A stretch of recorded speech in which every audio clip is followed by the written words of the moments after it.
Hello guys, shalom shalom, ni ETC hapa kwa mara nyingine tena.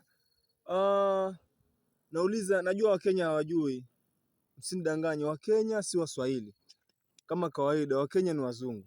Nauliza wale marafiki zangu ambao wako Dar es Salaam, najua ni wengi sana huko.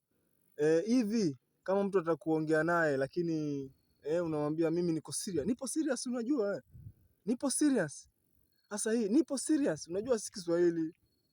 Mimi kwa mtazamo wangu na nahisi kabisa si Kiswahili. Nipo serious neno la Kiingereza mimi bila shaka. Hivi Kiswahili unataka umwambie mtu nipo serious, Kiswahili utasemaje? Wale marafiki zangu wa Dar es Salaam huko, najua mnaweza kujitukutana hapo kwenye comment kama kawaida, kama kawa, kama dawa, etc. Kwa mara nyingine tena usisahau kuingia kwenye channel yangu ya YouTube ya ETC Production. Kama kawaida leo nitaachilia vitu vingi sana kwa mfumo mpya kabisa yani.